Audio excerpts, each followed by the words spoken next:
Hello दोस्तों, तो कैसे हैं आप सभी लोग। हिंदी की क्लास को कंटिन्यू करते हुए, और आपको क्लासेस कैसी लग रही हैं कमेंट सेक्शन में ज़रूर बताएं। और जितनी भी क्लासेस आपकी हो जा रही हैं उसकी पीडीएफ को प्राप्त करने के लिए आप हमारा टेलीग्राम चैनल ज्वाइन कर सकते हैं, जिसका लिंक मैंने डिस्क्रिप्शन में दे दिया है।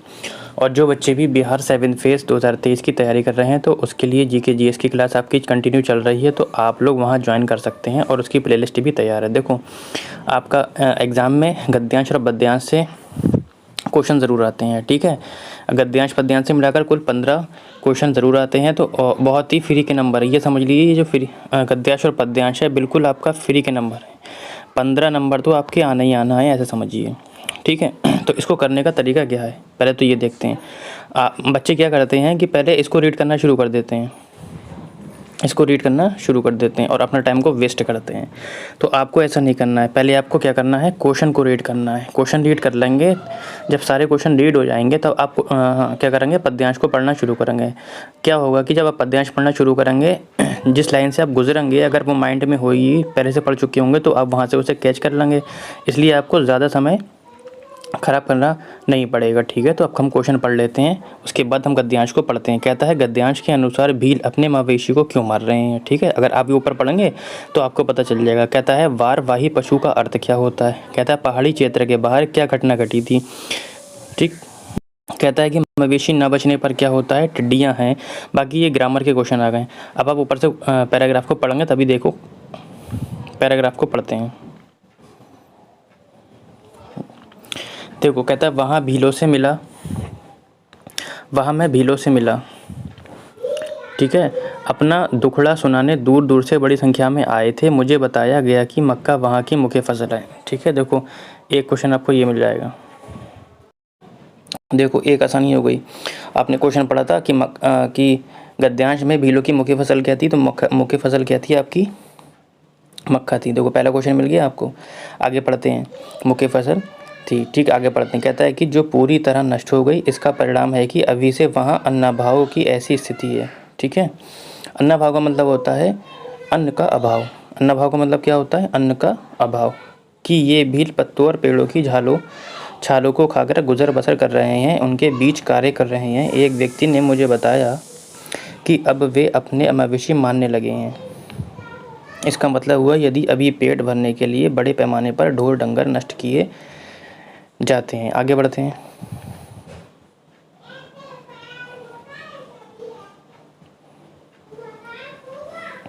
तो किए जाते हैं। कहता है, तो भरपाई पशुओं की कमी हो जाएगी, जिसका प्रभाव अगले मौसम की खेती पर पड़ेगा। तो एक क्वेश्चन यहाँ पर था आपका, मवेशी न बचने पर क्या होगा, क्वेश्चन पड़ता है ना। तो जिसका प्रभाव अगले मौसम की खेती पर भी पड़ेगा। मैं कुछ कार्यकर्ताओं से भी मिला, जिन्होंने बताया कि पहाड़ी क्षेत्र के ठीक बाहर खुली जगह में एक अच्छी रबी उपज की उम्मीद थी। टिड्डियों ने वहाँ आकर बहुत फसल बर्बाद कर दी। देखो, एक क्वेश्चन ये भी था शायद आपका, पहाड़ी क्षेत्र के बाहर क्या घटना घटी थी, था ना। तो क्या कर दिया था, टिड्डियों ने आकर क्या कर दी थी, फसल बर्बाद कर दी थी, ठीक है। अब हम चलते हैं और आंसर लगाते हैं। देखो, कहता है, गद्यांश के अनुसार भील अपने मवेशी क्यों मार रहे थे। देखो, मवेशियों की संख्या अधिक थी इसलिए मार रहे थे, नहीं, ऐसा नहीं पढ़ा आपने। मवेशी नियंत्रण से बाहर हो गए थे, ऐसा भी नहीं है ना। कहता है, फसलें खराब होने के कारण अनाज की कमी हो गई थी, इसलिए उसे क्या कर रहे थे, मार रहे थे, ठीक है। आगे बढ़ते हैं क्वेश्चन नंबर 92 की ओर। क्वेश्चन नंबर 92 कहता है कि भारपाई पशु का अर्थ क्या। अभी मैंने बताया था, भारपाई का मतलब क्या होता है, भार को ढोने वाला। क्या होता है, भार को ढोने वाले पशु। आगे बढ़ते हैं क्वेश्चन नंबर हम 93 की ओर। अभी देखो, क्वेश्चन नंबर 93 का आंसर ढूंढना था कि पहाड़ी क्षेत्र के बाहर क्या घटना घटी थी। मैंने क्या बताया था, टिड्डियों ने फसल को क्या कर दिया था, नष्ट कर दिया था, ठीक है। आगे बढ़ते हैं क्वेश्चन नंबर 14। देखो, कितनी आसानी से क्वेश्चन मिलेगा, टाइम की कितनी बचत हो गई। आगे बढ़ते हैं 94 की ओर। और क्वेश्चन नंबर 94 कहता है कि मवेशी न बचने पर क्या होता है। अभी मैंने बताया था क्या होता है, क्योंकि मैं बार बार पद्यांश को यहाँ पर शामिल नहीं कर सकता, टाइम की बर्बादी हो जाएगी, इसलिए मैं पद्यांश में मैंने टिक लगा दी है। आप लोग अपने हिसाब से सब सॉल्व कर लेना जब मैं पीडीएफ को अपलोड कर दूंगा, ठीक है। ऑप्शन नंबर 2 हो जाएगा, अगले मौसम की फसल के लिए समय भर से जुताई व बुआई नहीं हो पाती है, ठीक है। आगे बढ़ते हैं क्वेश्चन नंबर 95 की ओर। क्वेश्चन नंबर 95 कहता है कि टिड्डियाँ शब्द कैसा है। कहता है, जातिवाचक है, व्यक्तिवाचक है, भाववाचक है, गुणवाचक है। देखो, ना भाव है ना गुण है। मैंने बताया था कि जातिवाचक कौन से होते हैं, पशुओं के नाम जातिवाचक होते हैं, जानवरों के नाम जातिवाचक होते हैं, है ना। तो टिड्डियाँ क्या हो जाएंगी आपकी, जातिवाचक संज्ञा हो जाएगी। आगे बढ़ते हैं क्वेश्चन नंबर 96 की ओर। क्वेश्चन नंबर 96 कहता है कि ज्ञात शब्द का विलोम क्या है। ठीक है, कहता है अज्ञान है, अज्ञात है, अनजान है या अजय है। ठीक है, तो ज्ञात का होता है अज्ञात। ठीक है, आगे बढ़ते हैं क्वेश्चन नंबर हम 97 की ओर। और क्वेश्चन नंबर 97 कहता है कि ढोर डंगर से क्या तात्पर्य है। किससे, ढोर डंगर से क्या तात्पर्य है। पक्षी से है, जंगली पशु से है, पशु पक्षी से है, पशुधन से है। पशुधन से है। ठीक है, आगे बढ़ते हैं क्वेश्चन नंबर 98।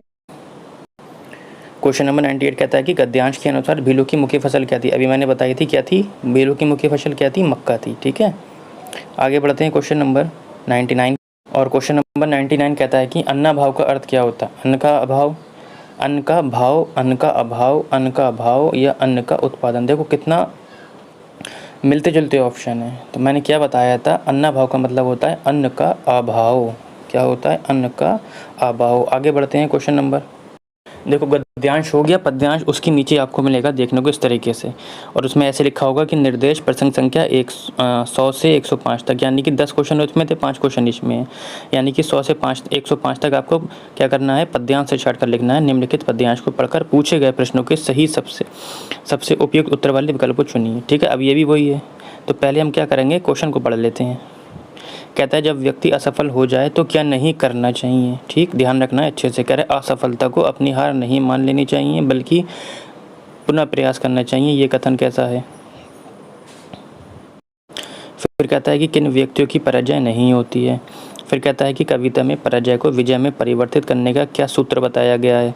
104 कहता है किस शब्द, ये तो व्याकरण के होगा, सफल शब्द का, ये व्याकरण के होगा। अब आ जाओ आप,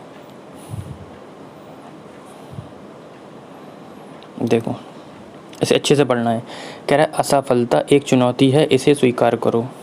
ठीक है, कह रहा है क्या कमी रह गई देखो और सुधार करो। यानी कि अगर असफलता में आपको असफलता मिलती है तो आपको क्या करना है, उसकी कमियों को ढूंढकर उसका सुधार करना है। कह रहा है जब तक न सफल हो नींद चैन त्यागो तुम, संघर्ष का मैदान छोड़कर मत भागो तुम, कुछ किए बिना ही जय जयकार नहीं होती और कोशिश करने वालों की कभी हार नहीं होती। ठीक है, इसमें जो क्वेश्चन है काफ़ी अर्थ से ढूंढ कर निकालना पड़ेंगे। अब देखो क्वेश्चन पढ़ लिया, अब देख तो आगे बढ़ो। कहता है कि जब व्यक्ति असफल हो जाए तो क्या नहीं करना चाहिए। ठीक है, क्या नहीं करना चाहिए। कह रहे दूसरों की निंदा नहीं करनी चाहिए, चैन से नहीं बैठना चाहिए, अपनी कमियों को नहीं जानना चाहिए, निरंतर प्रयास नहीं करना चाहिए। देखो क्या उसमें कह रहा है, क्या कह रहा था कि उसमें सुधार करना चाहिए, कह रहा नहीं।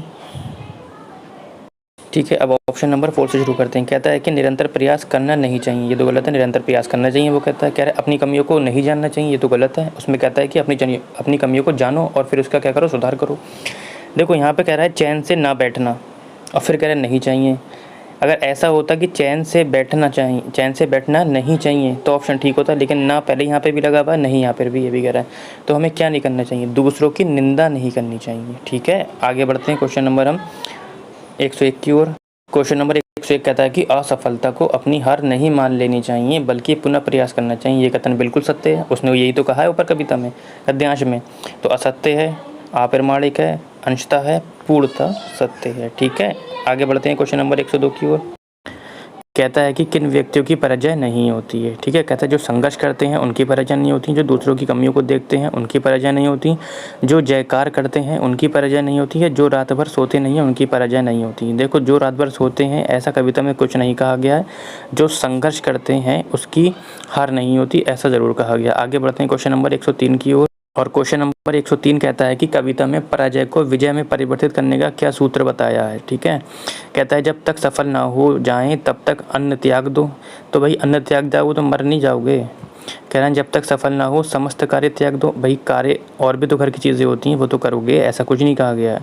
तीसरा कहता है कि जब तक सफल ना हो जाएं तब तक चैन से नहीं बैठना चाहिए। हाँ ये ज़रूर कहा गया कविता में, आप लोगों ने अभी ठीक से पढ़ी हुई होगी। PDF अपलोड कर दूँगा, आप लोग वहाँ से भी एक बार लगा सकते हैं। कह रहा है जब तक सफल ना हो तब तक मैदान ना जाना। इसका उसका कोई कनेक्शन नहीं है मैदान में जाने का। आगे बढ़ते हैं क्वेश्चन नंबर 104। क्वेश्चन कहता है कि किस शब्द में उपसर्ग और प्रत्यय दोनों लगे हुए हैं। अच्छा क्वेश्चन है। ठीक है, देखो सफलता, असफल, स्वीकार और असफलता। देखो असफलता में आ उपसर्ग है प्लस सफल और प्लस ता प्रत्यय है। देखो सफलता का अपना मीनिंग है आ उपसर्ग आ गया, ता प्रत्यय आ गया, यानी कि ऑप्शन नंबर आपका 4 हो गया। आगे बढ़ते हैं आज के सेशन का लास्ट क्वेश्चन, और क्वेश्चन नंबर 105 कहता है कि सफल शब्द है, कह रहा है परिमाणवाचक है, सार्वनामिक विशेषण, गुणवाचक है, संख्यावाचक है। देखो संख्यावाचक है नहीं, जो संख्या का विशेष कराता है, संख्या तो है ही नहीं, परिमाण मापतोल की इकाई भी नहीं है, सार्वनामिक विशेषण यानी कि जो सर्वनाम होते हैं सर्वनाम भी नहीं है जी। तो देखो तो जो बचा वो क्या है, गुणवाचक है, यानी कि सब ऑप्शन। देखो अगर परिमाण होता तो मापतोल की कोई इकाई दी गई होती है यहाँ पे, तो ऐसा तो कुछ है ही नहीं। संख्यावाचक में कोई संख्या दी गई होती है, ऐसा भी नहीं है। सार्वनामिक विशेषण में क्या होता है, यह वह इसका उसका है ना, इस तरीके से दिया गया होता, तो ये भी नहीं है। तब तीनों कट गया तो क्या बचा, गुणवाचक बचा, यानी कि सफल शब्द कैसा है आपका, गुणवाचक है। तो आज के लिए इतना ही, कल मिलते हैं।